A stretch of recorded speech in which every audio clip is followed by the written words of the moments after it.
Aku kembalikan mahar pernikahanku di depan perceraianku dengan suamiku.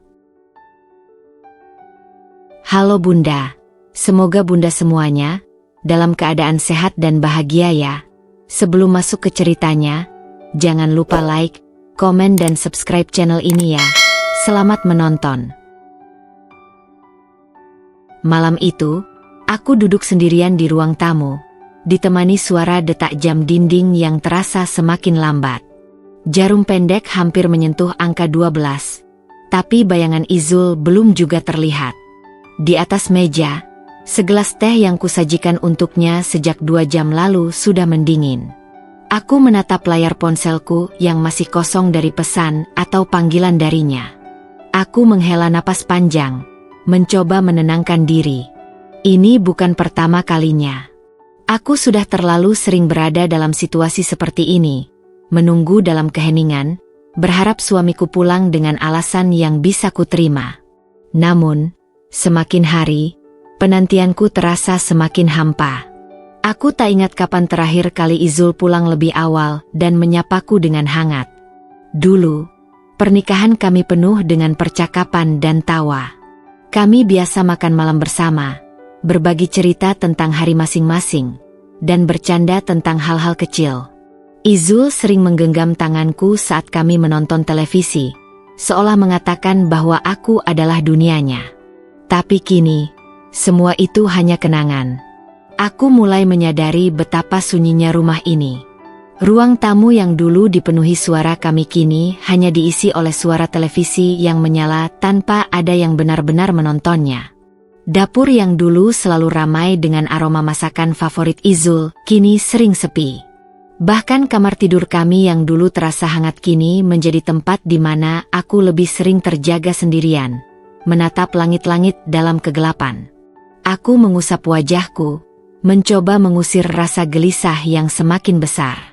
Aku tidak ingin berpikir buruk, tidak ingin menjadi istri yang curiga berlebihan.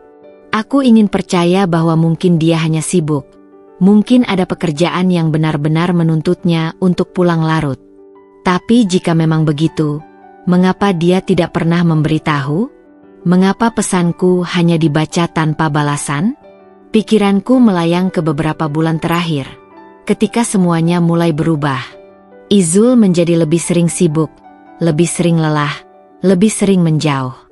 Aku mencoba berbicara dengannya, mencoba mencari tahu apakah ada sesuatu yang mengganggunya, tapi ia selalu menghindar. "Kenapa kamu pulang larut terus?" tanyaku suatu malam, saat ia baru saja masuk rumah dengan wajah lelah. Izul hanya menghela napas panjang dan menjawab singkat, "Kerjaan."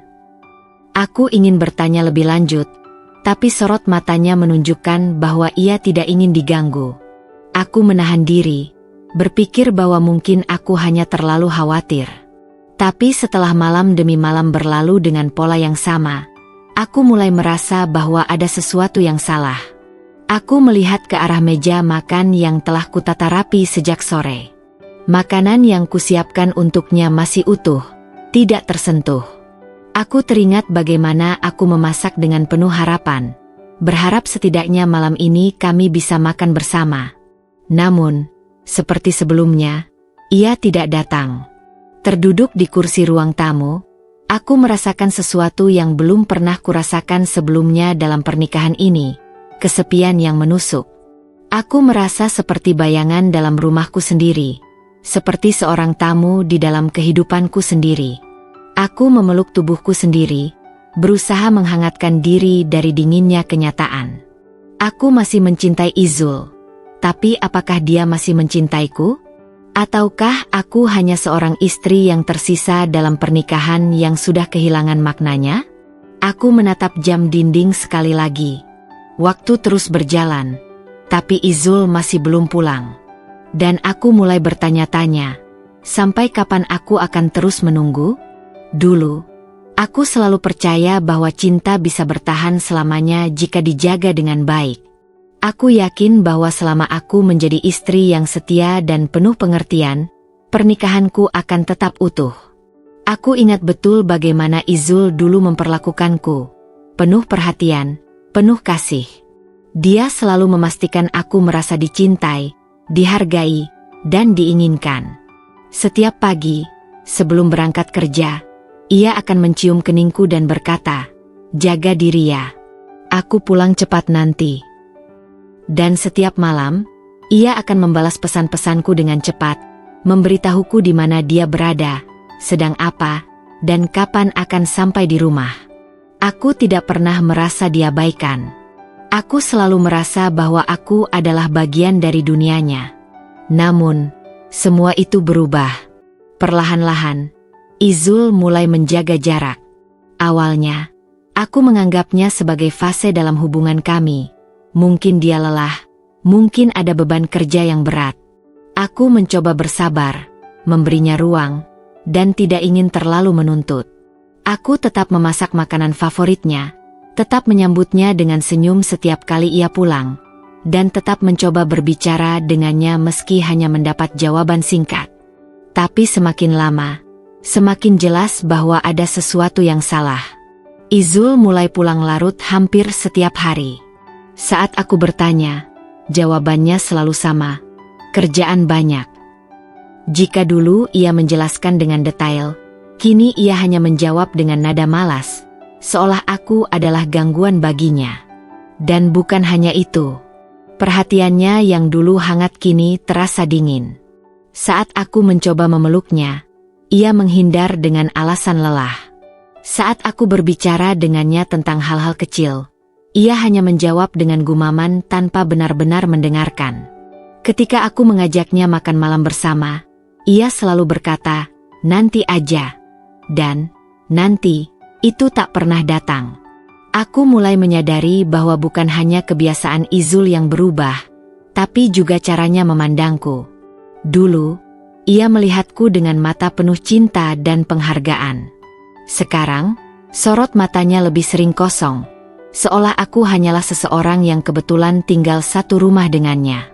Aku mencoba mengingat kapan terakhir kali ia menggenggam tanganku dengan hangat. Kapan terakhir kali ia menatapku dengan penuh cinta. Kapan terakhir kali ia benar-benar hadir di dalam hubungan ini. Tapi aku tidak bisa mengingatnya. Semua kenangan indah itu terasa jauh, seperti mimpi yang semakin memudar. Aku tahu aku bukan istri yang sempurna, tapi aku selalu berusaha. Aku selalu ada untuknya, selalu mendukungnya. Jadi, jika ada yang salah, mengapa ia tidak memberitahuku? Mengapa ia memilih untuk diam dan menjauh? Yang lebih menyakitkan, setiap kali aku mencoba membicarakan perasaanku, Izul selalu meremehkan kekhawatiranku. "Kamu terlalu lebay," katanya suatu malam ketika aku bertanya apakah ada sesuatu yang mengganggunya. "Aku cuma capek. Jangan banyak tanya." Aku menelan kekecewaanku dalam diam. Aku tidak ingin bertengkar, tidak ingin membuat situasi semakin buruk. Tapi aku juga tidak bisa terus berpura-pura bahwa semuanya baik-baik saja. Aku mulai meragukan diriku sendiri. Apakah aku kurang menarik? Kurang menyenangkan? Kurang mendukung? Aku mengubah cara berpakaian, mulai berdandan lebih sering, mencoba memasak menu baru, dan tetap bersikap sehangat mungkin. Tapi semua usahaku sia-sia. Izul tetap sama. Dingin, jauh, dan semakin sulit dijangkau. Saat malam tiba, aku hanya bisa berbaring di tempat tidur, menunggu Izul pulang tanpa tahu apakah ia benar-benar ingin kembali ke rumah ini. Aku menggenggam selimut erat-erat, berusaha menahan air mata yang mulai menggenang di sudut mataku. Aku merasa seperti seorang istri yang mulai kehilangan suaminya, tapi lebih dari itu, aku merasa seperti seorang wanita yang mulai kehilangan dirinya sendiri. Pagi itu, aku bangun lebih awal dari biasanya. Matahari belum sepenuhnya muncul, tetapi aku sudah duduk di tepi tempat tidur, menatap cermin di meja rias. Wajah yang kulihat di sana tampak lelah, mataku sedikit sembab akibat kurang tidur. Aku menghela napas panjang. Semalaman aku tidak bisa berhenti memikirkan perubahan Izul. Aku ingin percaya bahwa semua ini hanya sementara. Bahwa mungkin dia benar-benar sibuk, benar-benar lelah, dan tidak bermaksud mengabaikanku. Aku mencoba meyakinkan diri sendiri bahwa semua kekhawatiranku hanya hasil dari pikiranku yang berlebihan. Tapi hati kecilku tahu itu tidak benar. Aku mulai memperhatikan hal-hal kecil yang terasa tidak biasa. Dulu, Izul selalu pulang dengan ekspresi lelah tetapi tetap meluangkan waktu untuk berbicara denganku. Sekarang, setiap kali ia pulang larut, wajahnya tidak menunjukkan kelelahan, tetapi lebih seperti seseorang yang sedang menyembunyikan sesuatu. Aku juga mulai memperhatikan kebiasaannya dengan ponsel. Izul dulu tidak pernah keberatan jika aku meminjam atau melihat layar ponselnya. Tetapi akhir-akhir ini, ponselnya selalu bersamanya, bahkan saat ke kamar mandi. Jika ada pesan yang masuk, ia langsung mengambilnya dan membalas dengan cepat. Terkadang dengan senyum tipis yang tidak lagi kutemukan saat ia bersamaku. Suatu hari, saat ia sedang mandi, aku melihat ponselnya tergeletak di meja. Aku ragu sejenak, tetapi rasa penasaran dan kegelisahanku lebih kuat. Aku meraih ponsel itu, tetapi ternyata sudah terkunci dengan pola yang berbeda dari sebelumnya. Dadaku terasa sesak. Sejak kapan Izul mengganti kunci ponselnya? Sejak kapan ia merasa perlu menyembunyikan sesuatu dariku? Aku menatap layar ponsel itu lama, berharap ada sesuatu yang bisa memberiku jawaban. Tetapi aku tahu, ini lebih dari sekadar layar yang terkunci. Ini tentang kepercayaan yang perlahan memudar. Aku meletakkan ponsel itu kembali tepat di tempatnya sebelum Izul keluar dari kamar mandi. Saat ia melihat ponselnya, ia langsung menggenggamnya dan memasukkannya ke dalam saku. Tidak ada kata-kata, tetapi gerak-geriknya terasa salah. Aku ingin bertanya, tetapi aku takut pada jawabannya. Namun, rasa curigaku semakin kuat saat aku mulai memperhatikan perubahan lain pada dirinya. Izul, yang dulu tidak terlalu peduli dengan penampilannya, kini sering berdandan lebih rapi sebelum berangkat kerja. Ia mulai memakai parfum yang jarang ia gunakan sebelumnya, sering menatap cermin lebih lama, dan memastikan bahwa kemejanya tidak kusut. Suatu kali, aku memberanikan diri untuk berkomentar, mencoba menyembunyikan kecurigaanku dengan nada bercanda. "Kamu kelihatan lebih rapi sekarang. Ada yang spesial di kantor?" tanyaku sambil tersenyum. Izul hanya tertawa kecil. Tetapi ada sesuatu di matanya yang membuatku tidak nyaman. Biasa aja. Aku cuma mulai lebih peduli sama penampilan. Aku ingin percaya. Aku ingin meyakinkan diri bahwa ini hanyalah bagian dari perubahan dirinya, bahwa tidak ada yang perlu dicurigai. Tetapi hatiku terus mengatakan sebaliknya. Rasa tidak tenang itu semakin kuat ketika aku mulai menyadari kebiasaannya menerima panggilan telepon secara diam-diam. Jika dulu ia tidak pernah keberatan berbicara di dekatku, kini ia sering menjauh ketika ada panggilan masuk. Terkadang, ia pergi ke balkon, terkadang ke kamar mandi, dan saat kembali, ekspresinya selalu berubah, seperti seseorang yang baru saja keluar dari dunia lain. Malam itu, aku tidak bisa tidur. Aku berbaring di samping Izul yang sudah terlelap, tetapi pikiranku terus berputar. Aku ingin tahu apa yang sebenarnya terjadi. Aku ingin tahu apakah aku hanya berprasangka buruk atau jika ada sesuatu yang benar-benar ia sembunyikan dariku. Aku menoleh ke arah Izul. Wajahnya terlihat damai dalam tidurnya, seolah tidak ada beban yang mengganggunya. Tetapi aku tahu, aku yang seharusnya tidur dengan tenang, justru merasa semakin terjaga. Ada sesuatu yang salah, dan aku tidak tahu apakah aku siap menghadapi kebenarannya. Hari itu, aku duduk di ruang tamu dengan perasaan gelisah yang semakin sulit kukendalikan. Kecurigaanku terhadap Izul terus bertambah, tetapi aku belum memiliki bukti yang cukup untuk mengonfrontasinya. Aku mencoba meyakinkan diri bahwa mungkin semua ini hanyalah perasaanku saja, bahwa mungkin aku hanya terlalu sensitif. Namun, hati kecilku terus berbisik, ada sesuatu yang salah. Beberapa hari terakhir, aku mulai lebih memperhatikan gerak-gerik Izul. Aku memperhatikan bagaimana ia lebih sering tersenyum saat melihat layar ponselnya, Bagaimana ia lebih sering melirik jam tangan seolah menunggu sesuatu. Bagaimana ia semakin sering keluar rumah dengan alasan yang tidak jelas. Sore itu, saat aku sedang merapikan lemari di kamar, aku menemukan sesuatu yang membuat jantungku berdetak lebih cepat. Sebuah amplop berwarna coklat terselip di antara tumpukan pakaian Izul. Aku tidak tahu apa yang mendorongku untuk membukanya, tetapi tanganku bergerak sendiri. Dan di dalamnya, aku menemukan sebuah surat. Tanganku gemetar saat menarik kertas itu keluar. Surat itu tidak panjang, tetapi cukup untuk membuatku merasa seperti bumi di bawah kakiku runtuh seketika. Sayang, aku tidak sabar bertemu denganmu lagi. Aku rindu saat-saat kita bersama.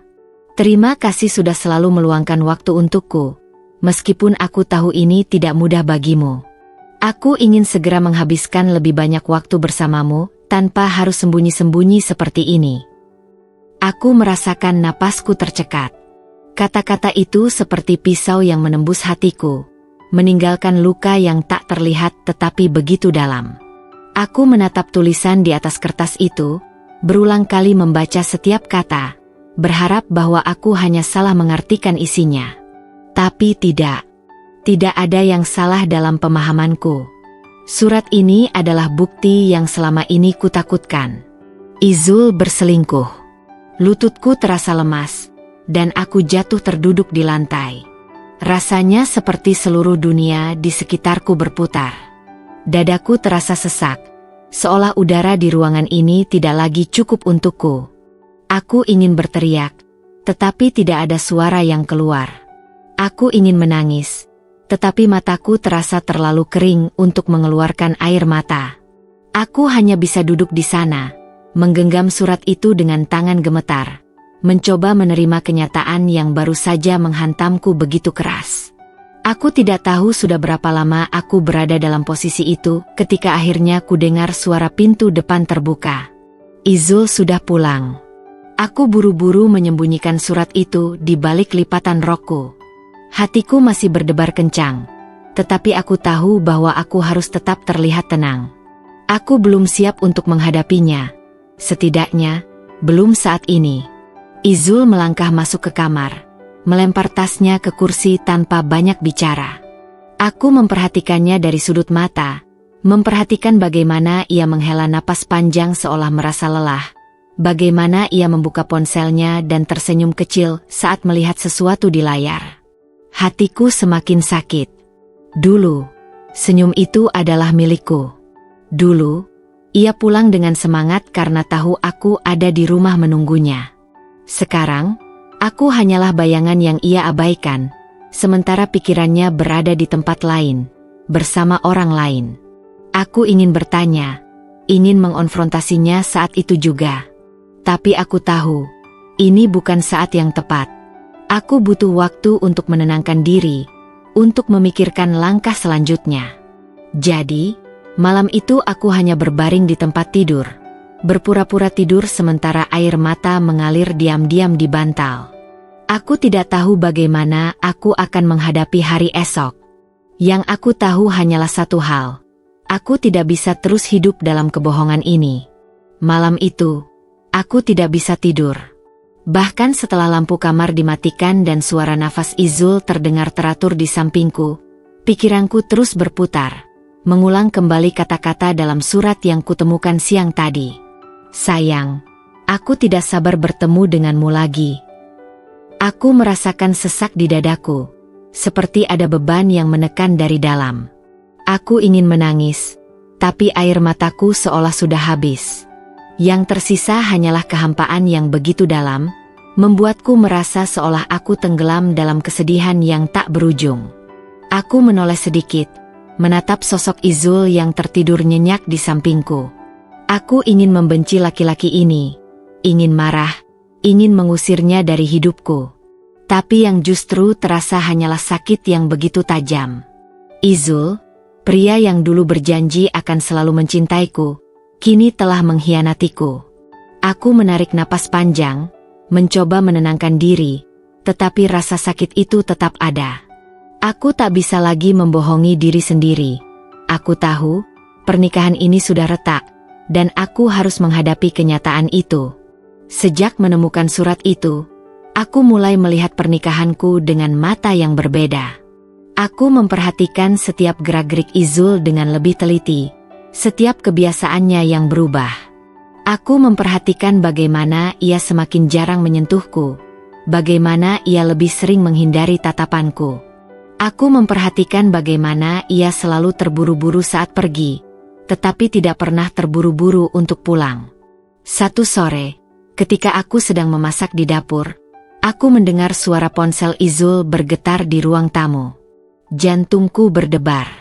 Aku tahu, aku tidak seharusnya ikut campur, tetapi rasa penasaranku terlalu besar. Aku melangkah pelan, mengintip layar ponselnya yang menyala. Ada sebuah pesan masuk. "Kamu sudah sampai di rumah? Aku kangen." Aku menelan ludah. Tanganku gemetar saat melihat nama pengirimnya. Hanya sebuah inisial, R, tetapi aku tahu, ini bukan pesan dari rekan kerja, bukan dari teman biasa. Ponsel itu kembali bergetar. Pesan lain masuk. "Aku ingin bertemu lagi. Besok bisa." Aku mundur selangkah, merasa lemas. Rasanya seperti ada sesuatu yang pecah di dalam diriku. Aku tidak perlu lagi mencari bukti lain. Ini sudah lebih dari cukup. Malam itu, saat Izul pulang, aku tidak lagi menyambutnya seperti biasanya.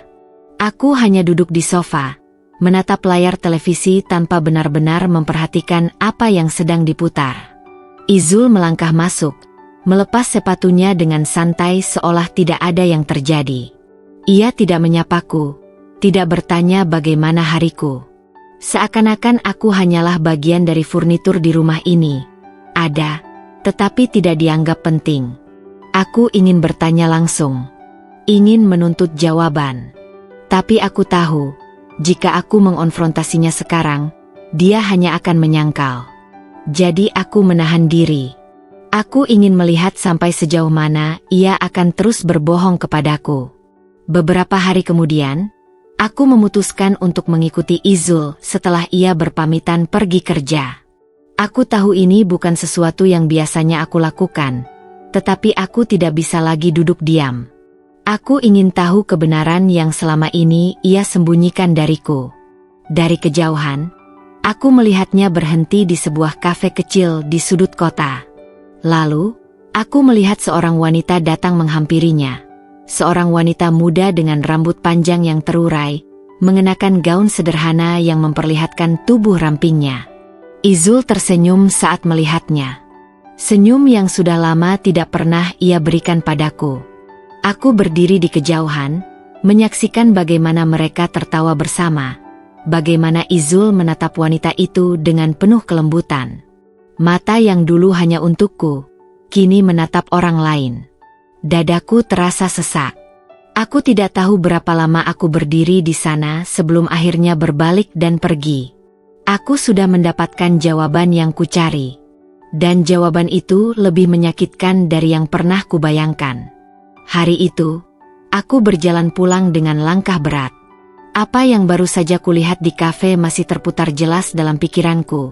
Izul dan wanita itu duduk berhadapan, berbagi tawa, berbicara dengan begitu akrabnya. Aku seolah bukan lagi bagian dari dunianya. Hati dan pikiranku dipenuhi pertanyaan yang tak bisa kujawab. Sejak kapan? Sejak kapan Izul mulai menduakan aku? Sejak kapan aku berhenti menjadi satu-satunya wanita di hatinya? Dulu, aku berpikir bahwa pernikahan kami dibangun di atas cinta dan komitmen. Aku percaya bahwa meski ada badai, kami akan melewatinya bersama. Tapi sekarang aku sadar, aku sendirian dalam pernikahan ini. Ketika aku sampai di rumah, aku duduk diam di ruang tamu, membiarkan keheningan menyelimuti seluruh ruangan. Aku merasakan air mata mengalir di pipiku, tetapi aku bahkan tidak mencoba menyekanya. Aku terlalu lelah untuk menangis, tetapi rasa sakit itu terlalu besar untuk diabaikan. Aku mengangkat tangan, memandangi jari manisku, cincin pernikahan masih melingkar di sana, seakan menertawakan ketidaktahuanku selama ini. Aku menggenggamnya erat, seolah dengan begitu aku bisa merasakan kembali kehangatan cinta yang dulu pernah ada. Tapi aku tahu, cinta itu sudah tidak ada lagi. Ketika Izul pulang malam itu, aku sudah siap untuk mengonfrontasinya. Aku tidak bisa lagi menahan diri, tidak bisa lagi berpura-pura bahwa semuanya baik-baik saja. Dia masuk rumah seperti biasa, melemparkan tas ke sofa, lalu berjalan melewatiku tanpa kata sapaan. "Mas," panggilku dengan suara yang lebih tenang dari yang aku rasakan. Dia berhenti sejenak, menoleh padaku dengan ekspresi lelah. "Apa?" Aku menarik napas dalam. "Kita perlu bicara." Izul menghela napas, jelas menunjukkan ketidaksabarannya. "Besok saja. Aku capek." Aku menatapnya tajam. Aku tahu tentang dia. Untuk pertama kalinya dalam berbulan-bulan, aku melihat sesuatu dalam ekspresi Izul. Kejutan, ketakutan, dan akhirnya kemarahan. "Apa maksudmu?" tanyanya. Suaranya berubah lebih tajam. Aku berdiri, mendekatinya sambil menatap matanya. "Aku tahu kamu selingkuh, Mas. Aku melihatmu di kafe dengan wanita itu. Aku melihat bagaimana kamu tersenyum padanya, bagaimana kamu berbicara dengannya, bagaimana kamu memberinya perhatian yang sudah lama tidak kamu berikan padaku." Wajah Izul menegang. Dia melipat tangan di dada dan mendecakkan lidahnya. "Kamu ini kenapa sih? Sok tahu saja. Itu cuma teman kerja." Aku tertawa sinis, meskipun hatiku terasa hancur. "Teman kerja?" Aku mengeluarkan ponselnya dari saku bajunya dan menunjukkan pesan yang masih tersimpan di layar. "Aku kangen." Pesan dari wanita itu yang beberapa hari lalu kulihat. Izul merampas ponselnya dari tanganku dengan kasar. "Kamu enggak punya hak ngelihat ponselku," katanya dengan suara marah. Aku menatapnya tanpa berkedip. Aku punya hak untuk tahu apakah suamiku masih mencintaiku atau tidak. Dia terdiam, tapi aku bisa melihat bagaimana rahangnya mengeras. Aku tahu, dia sedang mencari cara untuk berbohong lagi, mencari alasan lain untuk membenarkan perbuatannya. "Kamu nggak bisa percaya gitu aja? Itu nggak seperti yang kamu pikirkan," katanya akhirnya. Aku tersenyum pahit. "Lalu seperti apa? Jelaskan padaku, Mas. Apa yang aku lihat tadi? Apa yang tertulis di pesan itu? Aku ingin mendengar penjelasanmu." Izul mengacak-acak rambutnya dengan frustrasi. "Ya Tuhan, kamu ini selalu mencari masalah. Kenapa nggak bisa diam dan percaya saja padaku?" Hatiku mencelos. Kenapa aku harus percaya, kalau setiap bukti mengatakan sebaliknya? Aku menggelengkan kepala. Aku tidak buta, Mas. Aku tidak sebodoh itu.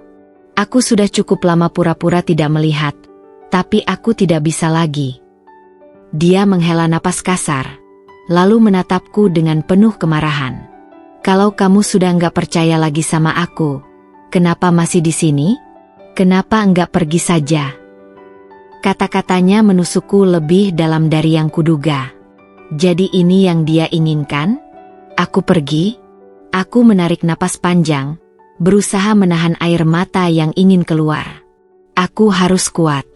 Aku tidak boleh menunjukkan kelemahan di depan pria yang telah menghancurkan hatiku. "Aku memang akan pergi," kataku akhirnya. Suaraku mantap. "Tapi bukan karena kamu yang menyuruhku.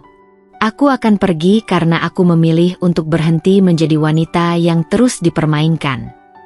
Aku melihat ekspresi Izul berubah sedikit, seolah dia tidak menyangka aku akan mengatakan itu. Tapi aku tidak peduli lagi. Malam terasa begitu panjang setelah pertengkaran kami. Aku terbaring di tempat tidur, menatap langit-langit kamar yang terasa lebih dingin dan asing dari sebelumnya. Izul tidak masuk kamar. Aku mendengarnya di ruang tamu, mengobrol lewat telepon dengan suara rendah.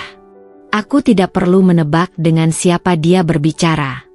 Aku memejamkan mata, mencoba membayangkan masa-masa indah kami dulu, ketika Izul masih laki-laki yang kucintai, laki-laki yang menatapku dengan penuh kasih, yang menyentuh tanganku dengan lembut, yang selalu menanyakan kabarku dengan ketulusan. Tapi bayangan itu semakin kabur, semakin jauh, tergantikan oleh sosok asing yang kini berbagi rumah denganku. Aku sadar, aku tidak bisa terus seperti ini. Aku tidak bisa terus hidup dalam kebohongan dan ketidakbahagiaan. Ketika aku bangun keesokan paginya, aku sudah mengambil keputusan. Aku bangkit dari tempat tidur dengan perasaan yang lebih ringan, meski hatiku masih penuh luka. Aku berjalan ke lemari dan mulai mengemasi pakaian serta barang-barang pribadiku.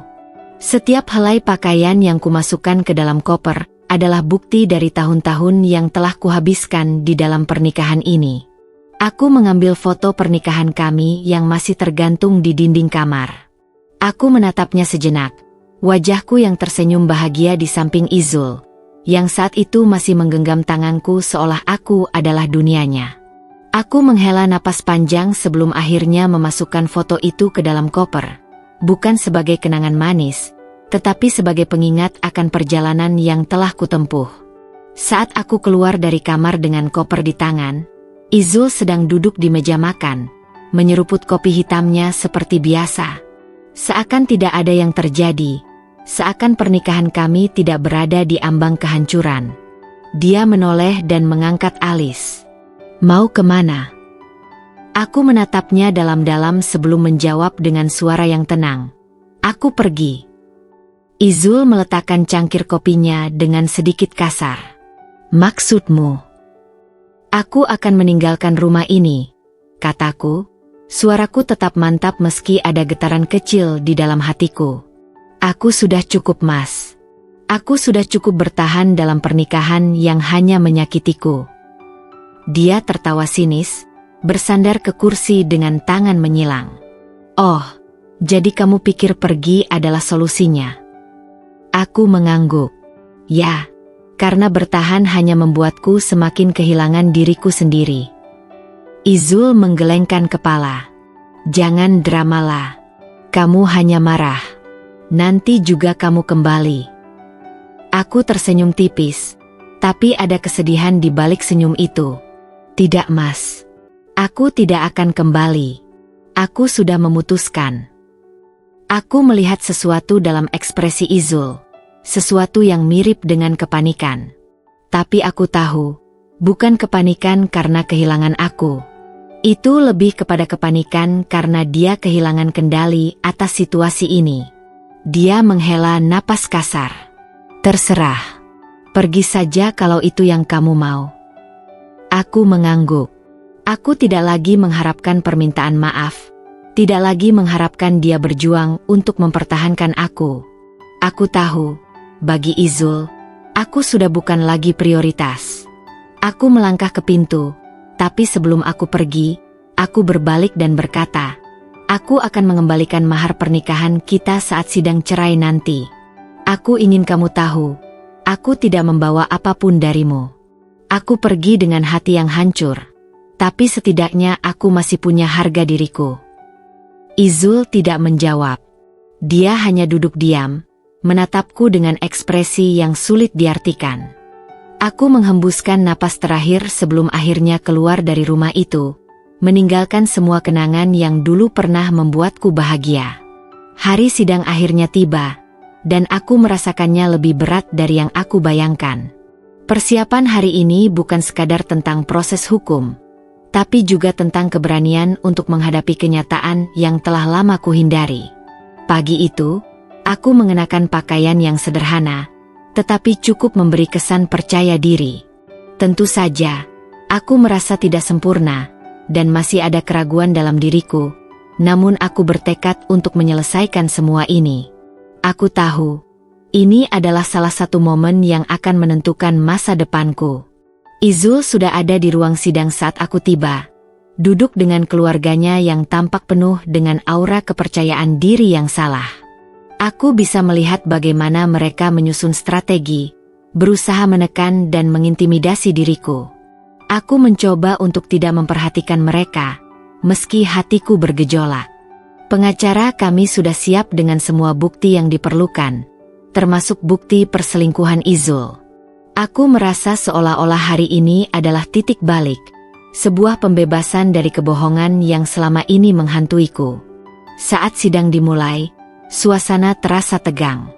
Aku duduk di kursi, tangan terlipat di pangkuan, berusaha untuk tetap tenang meskipun hatiku berdegup kencang.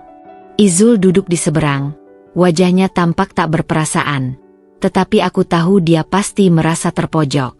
Pengacaraku mulai membacakan fakta-fakta yang mendukung gugatan cerai kami. Aku memperhatikan wajah Izul yang semakin gelisah. Setiap kata yang dilontarkan oleh pengacaraku adalah penegasan tentang kebohongan yang telah dipelihara selama bertahun-tahun. Izul mulai terlihat cemas, meski ia berusaha menyembunyikan ketidaknyamanannya. "Apa yang ingin Anda sampaikan Bapak Izul?" Pengacara hakim bertanya, memecah ketegangan. Izul terdiam sejenak, menatapku dengan tajam. Aku bisa merasakan bahwa ia ingin mengalihkan perhatiannya. Ia berusaha mempertahankan ketenangannya meskipun semua bukti yang ada mengarah padanya. "Ini semua tidak benar," Izul akhirnya berkata dengan suara yang sedikit gemetar. "Laila terlalu berlebihan. Semua ini adalah salah paham." Aku menatapnya, tak percaya dengan kata-katanya. Dia masih bisa berbicara seperti itu setelah semuanya terbongkar? Aku merasa amarahku mulai membuncah, tetapi aku menahannya. Ini bukan waktunya untuk emosional. Pengacara kami kemudian memperkenalkan bukti baru, serangkaian pesan dan foto yang menunjukkan hubungan Izul dengan wanita itu. Ketika foto-foto itu ditampilkan di layar, aku bisa melihat bagaimana wajah Izul berubah. Rasa malu mulai muncul, meskipun ia berusaha tetap tidak menunjukkan penyesalannya. Salah satu foto menunjukkan mereka berdua di sebuah hotel, tertawa bersama, tampak lebih dekat dari sekadar teman kerja. Izul tidak bisa lagi mengelak. Izul berusaha memberikan penjelasan, tapi kata-katanya semakin tidak meyakinkan. "Itu hanya kecelakaan. Kami tidak seperti yang kalian pikirkan," katanya, tapi aku bisa merasakan betapa rapuhnya argumennya. Aku merasa seperti ada batu besar yang menghilang dari dadaku. Akhirnya, kebenaran terungkap. Semua yang selama ini kurasakan, semua kecurigaan dan rasa sakit yang membengkak, kini terjawab dengan cara yang menyakitkan. Di tengah persidangan yang semakin memanas, aku akhirnya berdiri dan menghadap Izul dengan penuh ketegasan. "Aku tidak akan membiarkanmu terus-menerus meremehkan aku dan menganggap aku bodoh," kataku. Suara aku terdengar lebih keras daripada yang kubayangkan. "Aku tidak pantas diperlakukan seperti ini. Aku tidak pantas hidup dalam kebohongan." Izul terdiam. Tidak ada pembelaan lagi yang bisa ia berikan. Ia tahu, aku tidak akan mundur lagi. "Aku akan mengembalikan mahar pernikahan kita," kataku dengan tegas.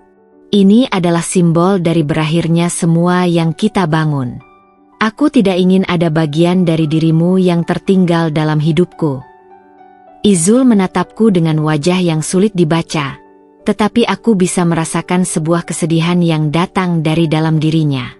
Mungkin dia tahu bahwa pernikahan kami sudah selesai, dan ia harus menerima kenyataan itu. Aku tidak menunggu jawabannya. Aku sudah cukup mendengar alasan-alasan kosong darinya. Hari ini, aku berdiri untuk diriku sendiri. Sidang berjalan dengan lancar setelah itu. Hakim memutuskan bahwa pernikahan kami akan berakhir, dan Izul akan bertanggung jawab atas pembagian harta bersama. Aku merasa sedikit lega, meskipun masih ada rasa sakit yang terpendam dalam hatiku.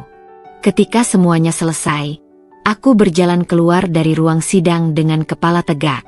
Aku tahu, hidupku tidak akan pernah sama lagi, tetapi aku sudah mengambil langkah yang benar. Meninggalkan Izul, mengembalikan mahar pernikahan, dan menutup babak gelap dalam hidupku. Aku merasa ringan, meskipun masih ada sisa-sisa kepedihan. Namun, aku tahu bahwa keputusan ini adalah langkah pertama untuk membangun kembali hidupku yang baru. Hidup yang penuh harapan, kebahagiaan, dan cinta untuk diriku sendiri. Akhirnya, aku bisa berkata dengan yakin, aku bebas. Proses perceraian selesai, tapi perasaan hampa tetap menghantui setiap langkahku. Aku merasa seperti sedang berjalan di antara bayang-bayang masa lalu yang suram dan cahaya masa depan yang masih belum jelas. Namun, meskipun hatiku terluka, ada rasa pemberdayaan yang perlahan tumbuh di dalam diriku. Aku tidak tahu apa yang akan terjadi ke depan, tetapi satu hal yang pasti, aku tidak akan kembali ke kehidupan yang pernah membuatku merasa terjebak dan tak berarti. Ini adalah waktuku untuk menata kembali hidupku, untuk menjadi pribadi yang lebih kuat, lebih mandiri, dan lebih bahagia. Setelah sidang, aku kembali ke rumah orang tuaku. Di sana, aku merasa ada ketenangan yang menyelimuti diriku. Meskipun mereka tidak pernah berkata banyak, mereka selalu ada untukku, memberikan dukungan tanpa syarat.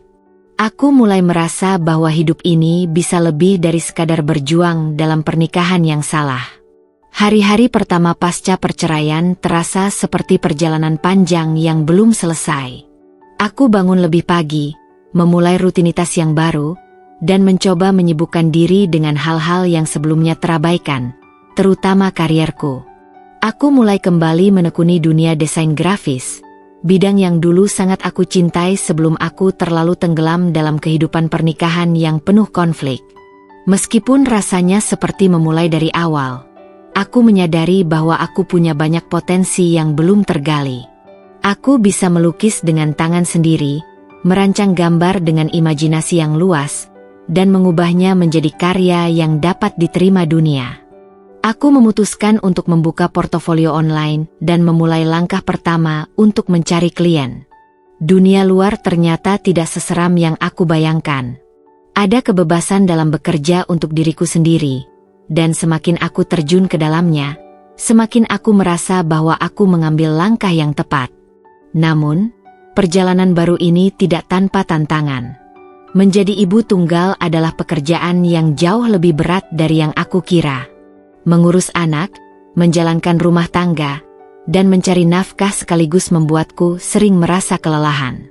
Ada banyak malam yang harus kulalui dengan mata yang berat, berusaha menyelesaikan pekerjaan sambil memastikan anakku tidur nyenyak. Namun, meskipun terasa berat, aku merasa semakin kuat. Setiap kali aku melihat senyum anakku, setiap kali dia memelukku dengan penuh kasih, aku merasa ada alasan besar untuk tetap bertahan. Aku ingin memberinya kehidupan yang lebih baik, tanpa harus hidup dalam kebohongan atau rasa takut. Suatu malam, anakku, yang masih kecil, datang mendekat dan berkata, "Ibu, aku suka lihat ibu tersenyum." Kata-katanya menghujam hatiku dengan begitu dalam. Aku sadar bahwa untuk kebahagiaannya, aku harus terlebih dahulu membahagiakan diriku sendiri. Tidak ada yang lebih penting bagiku daripada melihat anakku tumbuh dengan rasa aman dan bahagia, jauh dari segala konflik yang pernah ada di rumah kami. Selain itu, aku mulai belajar untuk membuka hati lagi, meskipun rasa takut dan keraguan masih menyelimuti diriku. Bagaimana bisa aku percaya pada seseorang setelah semua yang Izul lakukan? Setiap kali aku merasa siap untuk membuka diri, bayangan akan pengkhianatan itu muncul kembali. Namun, dalam prosesnya, aku mulai menyadari bahwa bukan semua pria adalah seperti Izul. Ada pria di luar sana yang menghargai wanita dengan tulus, yang tidak melihat pernikahan sebagai alat untuk kepentingan pribadi semata. Aku tidak bisa membiarkan masa lalu menghalangiku untuk memiliki hubungan yang lebih sehat dan penuh cinta. Meskipun hari-hari setelah perceraian berlalu dengan langkah yang berat, aku mulai menyadari betapa pentingnya kebebasan yang akhirnya aku raih. Ada kedamaian yang perlahan menggantikan kecemasan yang dulu mengisi setiap hari-hariku. Aku tidak lagi terikat pada kebohongan, manipulasi, dan perasaan tidak dihargai yang pernah mengelilingi pernikahanku. Aku merasakan, untuk pertama kalinya dalam beberapa tahun, bahwa aku memiliki kontrol penuh atas hidupku. Namun, meskipun terasa seperti langkah pertama menuju kebebasan, perjalanan ini bukanlah tanpa tantangan. Menjadi ibu tunggal di tengah upayaku membangun kembali hidup terasa seperti dua dunia yang bertabrakan. Ada saat-saat di mana aku merasa sangat lelah, tidak hanya secara fisik, tetapi juga mental. Berusaha menyeimbangkan pekerjaan, merawat anak, dan menjaga kesehatan mental sendiri adalah tantangan yang terus menguji ketahananku. Tetapi, setiap kali aku merasakan kesulitan, ada satu hal yang selalu mengingatkanku untuk terus maju. Anakku. Dia adalah alasan aku bangkit setiap pagi, menghadapi dunia yang kadang terasa sangat kejam. Dia memberiku tujuan yang lebih besar, lebih dari sekadar kebahagiaanku sendiri. Aku ingin memberinya masa depan yang lebih baik, yang bebas dari ketegangan dan kebohongan yang pernah menghancurkan keluarga kami. Mungkin salah satu pelajaran terbesar yang aku dapatkan setelah perceraianku adalah pemahaman akan diriku sendiri. Selama bertahun-tahun dalam pernikahan yang buruk, aku hampir melupakan siapa diriku sebelum semua itu terjadi. Aku menjadi begitu terfokus pada memenuhi kebutuhan orang lain, berusaha untuk menjadi istri yang baik, bahwa aku lupa untuk merawat diriku sendiri. Namun, saat aku mulai menjalani hidup seorang diri, aku perlahan mulai menemukan kembali siapa aku. Aku kembali mencintai hal-hal yang dulu membuatku bahagia. Desain grafis, berkarya, dan merancang dunia sesuai dengan visiku. Aku tidak lagi merasa tertekan untuk memenuhi ekspektasi orang lain. Ini adalah waktuku untuk mengejar impian yang sempat terpendam. Pekerjaanku di bidang desain grafis berkembang pesat. Peluang datang satu demi satu, dan aku merasa bangga dengan setiap pencapaian yang aku raih. Tidak ada lagi suara-suara merendahkan yang menghalangiku, tidak ada lagi keraguan yang mengendap. Aku akhirnya merasakan kepuasan dalam pekerjaan yang kujalani, sesuatu yang dulu hanya bisa kubayangkan dalam mimpiku. Tapi meskipun pencapaian ini memberi rasa percaya diri, aku tidak bisa menutupi kenyataan bahwa aku masih merasa kesepian kadang-kadang. Meski aku bahagia dengan pencapaianku, ada kerinduan dalam hatiku yang tak bisa diabaikan. Aku merindukan kehangatan, perasaan dicintai, dan dukungan yang pernah kuimpikan dalam pernikahanku yang dulu. Di tengah perjalanan ini, aku bertemu dengan Rian lebih sering. Meskipun awalnya kami hanya berbicara tentang pekerjaan, lama-kelamaan aku mulai merasa nyaman dengan kehadirannya. Rian berbeda dengan Izul. Dia tidak terburu-buru, tidak menuntut, dan yang paling penting, dia menghargai diriku. Rian mulai menjadi teman yang lebih dekat. Kami berbagi banyak hal, bukan hanya tentang pekerjaan, tetapi juga tentang kehidupan pribadi, harapan, dan impian. Aku merasa dirinya hadir dengan cara yang berbeda, tidak seperti yang pernah aku rasakan sebelumnya. Tidak ada tekanan atau ketakutan, hanya percakapan yang mengalir dengan alami. Suatu hari, setelah beberapa kali bertemu, Rian mengajakku untuk makan malam. Aku tahu ini mungkin terdengar cepat, tapi aku merasa kita sudah cukup dekat untuk berbicara lebih banyak tentang diri kita, ujarnya dengan lembut. Aku merasakan kehangatan dalam kata-katanya, dan itu membuat hatiku terasa lebih ringan. Kami menghabiskan waktu yang menyenangkan bersama, berbicara tentang segala hal, dari hal-hal ringan seperti film favorit, hingga lebih dalam mengenai kehidupan kami masing-masing. Aku tidak merasa dihakimi. Aku merasa diterima sepenuhnya, bahkan dengan semua luka yang masih ada di dalam diriku. Perlahan, aku mulai membuka hatiku untuk kemungkinan baru. Mungkin ini adalah saatnya untuk mencintai lagi, tetapi dengan cara yang lebih sehat. Dengan Rian, aku merasa bisa menjadi diriku sendiri tanpa perlu takut akan pengkhianatan atau rasa sakit. Kami tidak terburu-buru menuju hubungan yang lebih serius. Kami memberi ruang satu sama lain untuk tumbuh dan belajar, tanpa ada tekanan dari masa lalu. Ada satu momen di suatu sore, setelah kami menghabiskan waktu bersama, ketika Rian memegang tanganku dengan lembut. Aku tahu ini mungkin bukan waktu yang mudah untukmu, tapi aku ingin kau tahu bahwa aku menghargai setiap bagian dari dirimu, katanya dengan tulus.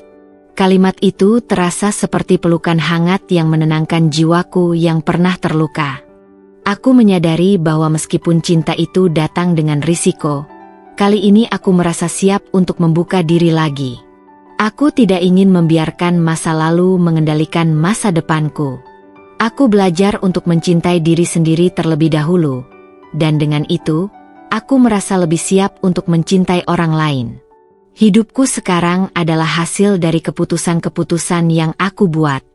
Keputusan untuk melepaskan diri dari hubungan yang merugikan, untuk mengembalikan mahar pernikahan, dan untuk membangun kembali segala sesuatunya dari awal. Meskipun aku masih merasa ada sisa-sisa luka, aku tidak membiarkan itu menghalangiku. Aku tahu, aku tidak bisa kembali ke masa lalu, dan aku tidak ingin itu. Masa depanku ada di tanganku, dan aku siap untuk mengambil kendali penuh. Hari-hari yang penuh harapan kini menggantikan hari-hari gelap yang pernah menghantui. Aku tidak tahu apa yang akan terjadi di masa depan, tetapi aku tahu bahwa aku akan terus berjalan, tidak lagi sebagai wanita yang terluka dan terjebak dalam kebohongan, tetapi sebagai wanita yang kuat, mandiri, dan siap untuk menghadapi apapun yang datang. Aku bertekad untuk menciptakan hidup yang penuh arti, baik untuk diriku sendiri maupun anakku. Dan siapa tahu, mungkin di masa depan, cinta sejati yang sejati akan datang, bukan untuk menyembuhkan luka, tetapi untuk merayakan kebahagiaan yang telah kutemukan dalam diriku sendiri. Setelah segala yang kuhadapi, perceraian, pengkhianatan, dan kesendirian, aku akhirnya bisa merasakan kedamaian yang dulu terasa begitu jauh. Kini, aku menghadapinya dengan perspektif yang berbeda. Meskipun perjalanan ini penuh dengan rintangan, aku bisa melihat setiap langkah yang kuambil sebagai bagian dari proses untuk menjadi versi terbaik dari diriku. Setiap luka yang aku rasakan, setiap pengorbanan yang kulakukan, semuanya telah membentuk aku menjadi wanita yang lebih kuat. Masa depan tampak lebih cerah. Aku tahu hidup ini tak akan selalu mudah, tapi aku belajar untuk menghargai setiap detik yang aku jalani. Setiap langkah yang kuambil adalah pilihan untuk menjadi lebih baik, bukan hanya untuk diriku, tetapi juga untuk anakku yang selama ini menjadi alasan aku bangkit. Saat aku kembali memfokuskan diri pada karir dan hidupku, aku menyadari banyak hal yang sebelumnya terabaikan. Salah satunya adalah potensi besar yang ada dalam diriku. Selama bertahun-tahun dalam pernikahan, aku merasa terhambat untuk berkembang, selalu terjebak dalam rutinitas yang dipenuhi dengan konflik dan ketidakbahagiaan. Namun, setelah perceraianku, aku kembali menemukan gairah dalam pekerjaanku sebagai desainer grafis. Aku mulai mendapatkan proyek-proyek baru yang lebih besar dan lebih menantang, yang memberikan kepuasan batin yang belum pernah kurasakan sebelumnya. Ini bukan hanya soal penghasilan, tetapi tentang bagaimana aku bisa menciptakan sesuatu yang bisa dilihat orang lain dan dihargai. Rasanya luar biasa bisa berdiri di atas kaki sendiri, mengukir prestasi dengan cara yang sebelumnya tak pernah aku bayangkan. Aku merasa bebas, bukan hanya secara fisik, tetapi juga mental dan emosional. Bebas dari bayang-bayang masa lalu, bebas dari rasa takut dan penyesalan. Kini, aku bisa mengejar impian yang sempat terkubur, dan hidup ini terasa lebih berarti. Namun, meskipun pencapaian ini membawa kebahagiaan, aku juga menyadari pentingnya keseimbangan. Aku tidak ingin terjebak hanya dalam pekerjaan dan kesibukan tanpa memberi ruang untuk hal-hal lain yang lebih bernilai. Aku ingin menjadi ibu yang baik, teman yang setia, dan wanita yang bisa mencintai dirinya sendiri tanpa syarat. Rian masih ada di hidupku, namun kali ini kami tidak terburu-buru dalam segala hal. Kami terus menjalani hubungan dengan cara yang lebih santai, tanpa tekanan. Aku menghargai ruang yang ada dalam hubungan kami, karena aku tahu, kedewasaan dalam sebuah hubungan bukan tentang kecepatan, tetapi tentang kedalaman. Dia selalu hadir dengan sikap yang penuh perhatian, mendengarkan setiap kata yang aku ucapkan dengan penuh empati. Ada rasa aman dan nyaman yang belum pernah aku rasakan sebelumnya. Meski aku tahu ini bukanlah cinta yang datang sekejap, aku juga tidak ingin terburu-buru. Aku ingin menikmati setiap prosesnya. Seiring waktu, Sampai akhirnya aku merasa siap untuk melangkah lebih jauh. Namun, aku juga tahu bahwa cinta tidak hanya datang dari hubungan dengan orang lain. Cinta yang sejati harus dimulai dari diri sendiri.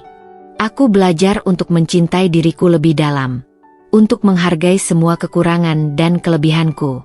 Aku tidak lagi mencari kebahagiaan dari orang lain, tetapi dari dalam diriku sendiri. Aku merasa bahwa inilah cinta yang sejati, yang datang setelah kita belajar menerima diri kita apa adanya. Meski hidupku terasa lebih baik, aku menyadari bahwa perjalanan ini masih jauh dari selesai. Ada banyak hal yang perlu kulakukan dan pelajari. Aku masih harus menavigasi kehidupan sebagai ibu tunggal, yang tetap penuh tantangan. Meskipun aku sudah lebih mandiri, ada saat-saat di mana aku merasa lelah dan ingin menyerah. Tetapi, aku tahu bahwa memberi ruang untuk rasa lelah itu bukan berarti menyerah. Itu adalah bagian dari proses. Aku juga harus terus berjuang menghadapi sistem yang kadang tidak adil terhadap wanita, terutama dalam kehidupan keluarga. Aku seringkali merasa kesulitan dalam mengatasi tekanan dari keluarga Izul yang masih mencoba mendikte hidupku. Mereka masih berharap aku bisa menerima keadaan dan mengabaikan apa yang telah terjadi. Tetapi, setiap kali mereka berbicara, aku lebih merasa kuat untuk menegaskan hakku atas hidup yang lebih baik. Tantangan itu ada, tetapi aku tidak akan mundur. Aku sudah terlalu jauh untuk berhenti sekarang. Aku tahu apa yang aku inginkan dalam hidup ini, dan tidak ada yang akan bisa menghalangi langkahku. Di saat-saat seperti ini, aku sering merenung tentang apa yang telah aku capai dan kemana aku akan melangkah. Dulu, masa depan terasa sangat kabur, penuh dengan ketakutan dan rasa tidak pasti. Tetapi sekarang, aku bisa melihat masa depan dengan lebih jelas. Masa depan adalah tentang siapa aku menjadi, bukan tentang apa yang telah terjadi. Aku ingin hidup yang lebih baik, untuk diriku sendiri dan untuk anakku. Aku ingin anakku tumbuh dalam lingkungan yang penuh dengan kasih sayang dan kepercayaan, tanpa ada rasa takut atau kecemasan. Aku ingin dia tahu bahwa kebahagiaan bukanlah tentang menjadi sempurna, tetapi tentang belajar dari kegagalan dan bangkit kembali. Aku juga ingin tetap menjaga keseimbangan dalam hidup. Aku akan terus mengejar karierku, merawat hubungan dengan orang-orang yang penting, dan memberikan perhatian lebih pada diri sendiri. Aku akan terus belajar dan berkembang, tidak hanya sebagai profesional, tetapi juga sebagai pribadi yang lebih baik. Dengan setiap langkah yang kuambil, aku merasa semakin dekat dengan kehidupan yang aku impikan. Kehidupan yang bebas dari kebohongan, dari pengkhianatan, dan dari ketakutan. Kehidupan yang penuh dengan kebahagiaan, kedamaian, dan rasa syukur. Masa depan yang penuh harapan itu sekarang ada di tanganku, dan aku akan terus berjuang untuk mewujudkannya. Karena aku tahu, kebahagiaan itu bukan sesuatu yang datang dengan mudah, tetapi sesuatu yang layak untuk diperjuangkan. Dan aku siap untuk itu.